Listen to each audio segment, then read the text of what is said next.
assim, eu conheço muitos empreendedores, eu gosto de estudar a história deles também, mas até as pessoas que são mais próximas, não os grandes cases que a gente conhece hoje do Brasil e do mundo, mas das pessoas mais próximas, aquelas pessoas que têm, de repente, um cargo de gestão, chegaram a um cargo de superintendência nas empresas, ou que, por exemplo, tinham tudo para não empreender e empreendem, pessoas que são próximas a gente, vou dizer assim, dentro da nossa realidade.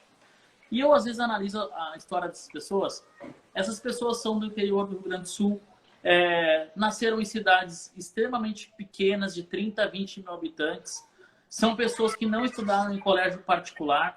E aí, uma dúvida me paira. Por que parece, eu não tenho dado, não tenho nada, mas por que parece que quem tem mais acesso ou quem tem mais facilidade a alcançar, galgar, né, lugares altos, por que parece que essas pessoas não conseguem e aquelas pessoas que têm mais dificuldade, por exemplo, de cidade, distâncias de grandes centros, periferias de cidades e outros problemas mais, por que parece que essas pessoas elas têm uma motivação a mais? O que faz, o que a cabeça dessas pessoas pensa? Eu não sei, obviamente, não sei se tu já estudou sobre isso, mas tu já chegou a ver nessa ótica também? Porque eu conheço muito mais pessoas bem-sucedidas, profissionalmente falando, que tiveram menos oportunidades, vieram de uma cidade pequena, quiçá de periferias, e estão em altos lugares. E pessoas que tinham acesso a um grande centro, como Porto Alegre ou região metropolitana, tinham uma família, não digo abastada, mas uma família estabilizada, estudaram em colégio particular e hoje são ninguém, vamos dizer assim. São pessoas que parece que não querem, sabe? Por que esse comportamento acontece? Onde é que lá na mente...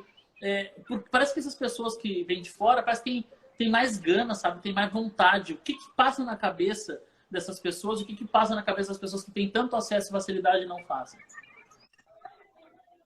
Uma boa pergunta. E algo até que eu digo que é polêmico.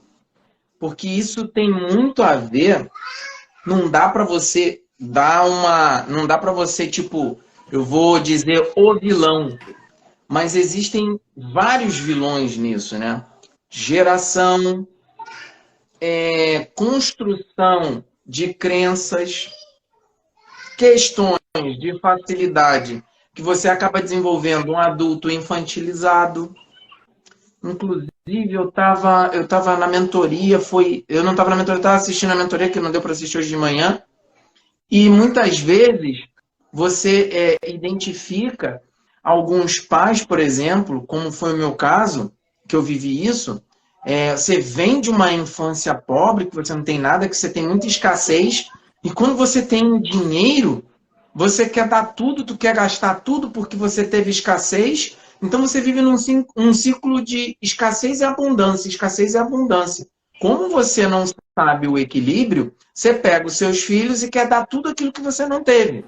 Mas como você não tem o equilíbrio, como você trabalhou quando você não tinha a escassez, porque é muito complicado você viver ou na abundância total ou na escassez, que é aquilo que você disse. Não necessariamente quem vive na abundância vai ser, de repente, 100% abundante, porque depende do ciclo de realidade, das crenças. Às vezes você tem pais milionários, filhos milionários, mas netos problemáticos.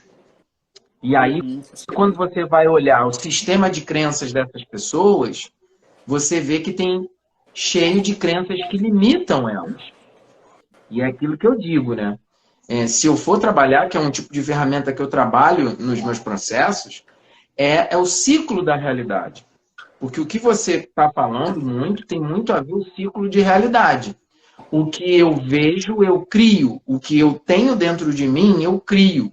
Se eu vivo negativo, se eu tenho uma insegurança atroz, né? Se eu me sinto incapaz, eu posso ter todo o dinheiro do mundo, cara. De repente você senta comigo e explica tudo de meta.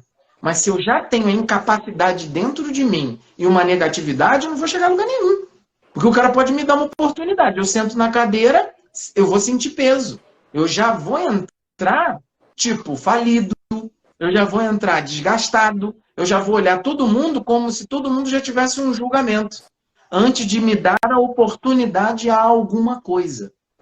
E aí, muitos, quando não têm, eles dão, às vezes, mais valores. Então, isso aí é todo um processo. Geração, valores. Todos nós temos valores iguais, parecidos, mas não no mesmo grau de prioridade. Hoje, o William tem valores com determinadas prioridades e que pode estar sendo envolvida pelo ciclo de realidade dele e da tua empresa. Eu, outros. De repente, nós temos valores parecidos de transparência. Mas talvez o grau de prioridade para você, a transparência para mim está tipo 8º, para você está 5. E está tudo bem? Entendeu? Então, quando você tem essas diferenças, pô, uma pessoa vem lá do interior, de repente ela veio do interior, ela fez da escassez um combustível para determinar um propósito e ir além. O outro criou-se com muita não abundância aí, mas muitas facilidades.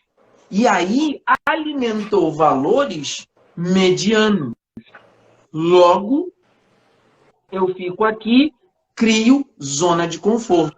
Que é o mentor que eu tenho, ele fala, enquanto tá tudo gostosinho, para que eu vou procurar melhorar? Tá tudo gostosinho aqui. Agora, quando vem o caos, é um problema.